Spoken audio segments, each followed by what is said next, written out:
ঈদ ঈদ ঈদ আর মাত্র একদিন পর ঈদ।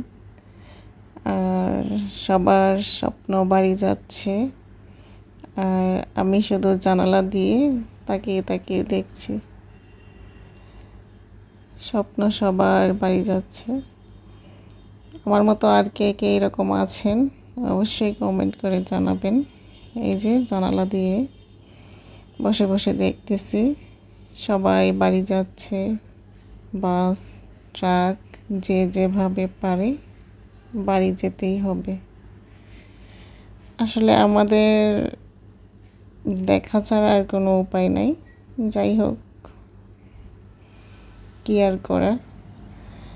এগুলো দেখে দেখে ঘুমিয়ে গেলাম, আর এখন হচ্ছে সকাল। আসসালামু আলাইকুম।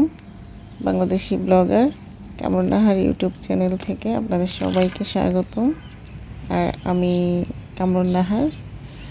আলহামদুলিল্লাহ আমি ভালো আছি। আশা করি আপনারা সবাই ভালো আছেন। আপনারা কে কেমন আছেন অবশ্যই জানাবেন কমেন্টস করে। এই তো আসলাম ছাদে, দেখি কি পাই। গাছে বেগুনের অবস্থা দেখেন। রমজান মাস, গাছের কোনো যত্ন নিতে পারতেছি না।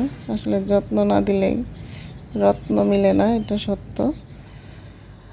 আর এই যে নিয়ে আসলাম বটবটি, টমেটো, আর 2 থেকে 3টা বেগুন। 2টা বেগুন নিয়ে আসছে, ওইগুলো ছোট ছোট। তো ভাবলাম আজকে কি আর রান্না করব, এগুলাই রান্না করি। আর এই যে আমার স্ট্যান্ড, এটা হচ্ছে আমার ভিডিও করি যখন একটু একটু এটাতে রেখে করি। আর এই যে আপুদের ভিডিওগুলো যখন দেখি এটাতে রেখে দেখি। আপনারা সবাই একটা লাইক দিয়ে আমার ভিডিওটি দেখা শুরু করবেন। আপনাদের সকলের কাছে একটাই অনুরোধ। আসলে ঈদের আমেজ বাসা বাড়ি বলেন, গ্রাম বলেন, সব জায়গায় আমার বাসায়ও কিছুটা লেগেছে। এই যে এইখানে তো দেখতেই পেলেন বালতি ভরা কাপড়। এই বালতি ভর্তি কাপড় ধুলাই করতে হবে, এগুলা ভিজিয়ে রাখছি। আর এইদিকে এই যে জিরা বাটছিলাম, এগুলা এই যে ছোট একটা আমার এটা ফ্রিজের সাথে দিছিল, তো আমি এটাকে এখন আপাতত এই কাজেই লাগাই। বরফ টরফ আর তেমন খাওয়া হয় না, তো এটা জিরা একটু একটু করে রাখতেছি, কারণ দেখা যায় বরফ গলতে অনেক সময় লাগে। তো এটাতে রাখলে দেখা যায় একটা চামিচ দিয়ে দিলেই উঠে যায়। তো তরকারিতে একটু একটু দিলে এটাতে রাইখা দিলে আমার অনেক সুবিধা হয়। আসলে যা বলতেছিলাম, মানে বাবা না থাকলে বাবার বাড়ির যাওয়ার আগ্রহও কমে যায়। সবার স্বপ্নই তো বাড়ি যাচ্ছে, কিন্তু আমাদের স্বপ্ন যাচ্ছে না। কারণ আমরা হচ্ছে মধ্যবিত্ত ফ্যামিলি। আমাদের মনে করেন এক ঈদে বাড়িতে গেলে ওই যে খরচটা হয়, ওই খরচের ঘাটতি পূরণ করতে করতে আরও মনে করেন যে 2-3 মাস লেগে যায়। বাড়িতে গেলে মিনিমাম 50,000 টাকা খরচ হয়। আসা যাওয়ার ভাড়া ধরুন 20,000, আর এভরিথিং বুঝেনি তো। বাড়িতে গেলে বা আত্মীয় স্বজনের বাড়িতে যদি একটু ঘোরাফেরা করি, আরও অন্যান্য আনুষাঙ্গিক খরচ সব কিছু মিলিয়ে কমপক্ষে মানে 50,000 টাকা খরচ হবেই। সেটা আপনার আমার কাছে থাক কিংবা না থাক, ঋণ করে হলেও ওই টাকাটা আমার খরচ হয়। এই চট্টগ্রাম থেকে সিলেট, আবার সিলেট থেকে সুনামগঞ্জ, সুনামগঞ্জ থেকে হচ্ছে আমাদের বাড়ি, আরও সিএনজি যদি রিজার্ভ করে নিয়ে যাই আরও 600 টাকা ভাড়া। তো এই হচ্ছে কাহিনী। আর আব্বা মারা যাওয়ার পর থেকে মানে বাড়িতে যাওয়ারও মানে তেমন একটা আগ্রহ জাগে না।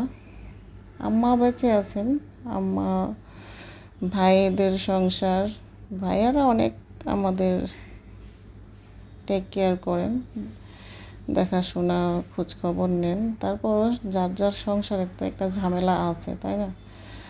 আমি নিজেও তো বুঝি যে একটা সংসারে কত খরচ। তো এটা চিন্তা করে শুধু ওদের খরচের দিকে চিন্তা করে বাড়ি না যাওয়ার কারণ না, কারণ আমার নিজেরও একটা আছে, কারণ আমি যদি এই ঈদে বাড়িতে যাই আমি আগামী ঈদে যেতে পারবো না।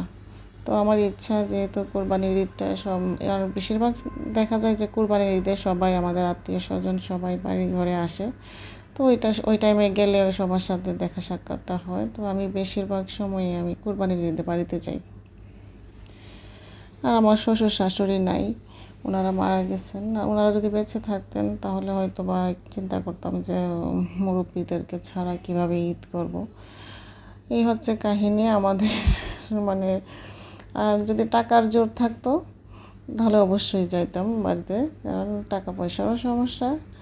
দেখা যায় এখন যদি যাই আমার কোরবানির ঈদে কোরবানি দিতে, তারপরে এখান থেকে যে যাব বাড়িতে একটা খরচ, সব কিছু মিলিয়ে মানে আমার ঋণ হবেই, এটা বলতে হবে না, ঋণ হবে আমার। তো আমার ঋণ করার দরকার আছে। আমার একটু কষ্ট হচ্ছে, এই যে দেখলেন না আমার বাসার পাশ দিয়ে গাড়ি যাচ্ছে, এগুলো দেখে মন তো কাঁদতেছে, কিন্তু কাঁদলে কি হবে, মনকে বোঝাতে হবে।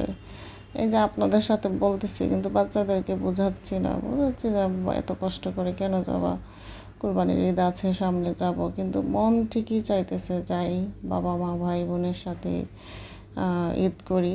আব্বা তো নাই, মানে আম্মা ভাই বোন সবার সাথে ঈদ করি, কিন্তু যাব না, কারণ গেলে দেখা যায় যে আমারই পরবর্তীতে কষ্ট করতে হবে, এই আর কি। আর যাই হোক, আপনাদের সাথে কথা বলতে বলতে তো আমার এদিকে সবজিটা হয়েই গেল। আসলে এটা হচ্ছে আমার মানে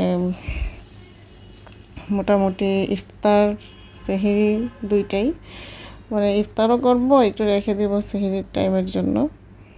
আর আর আজকের ইফতার তো আপনারা দেখলেন, রুটি আর হচ্ছে সবজি, খেজুর আর হচ্ছে ভুসি দিয়ে শরবত, লেবুর শরবত। আর এদিকে বাচ্চাদের জন্যও মানে একটু করছি, ওরা তো আর এগুলা খাবে না, বাচ্চারা তো বোঝেনি।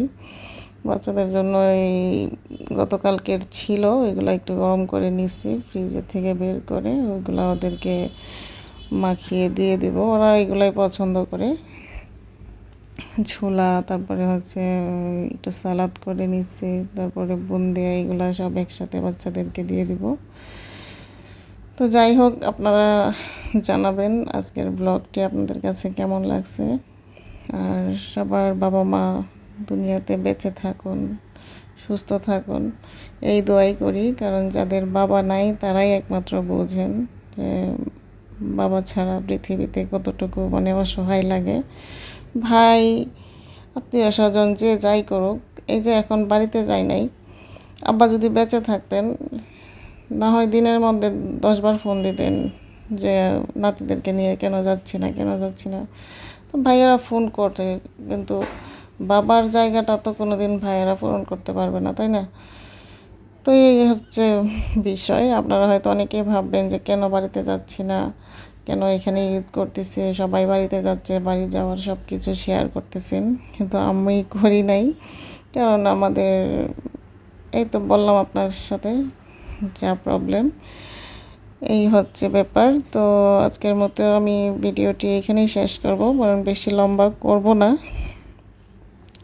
আর আপনারা সবাই আমার জন্য দোয়া করবেন, সবাই জানাবেন আপনাদের কেমন লাগছে। তো আজকের মতো এই পর্যন্তই। আল্লাহ হাফিজ, আসসালামু আলাইকুম।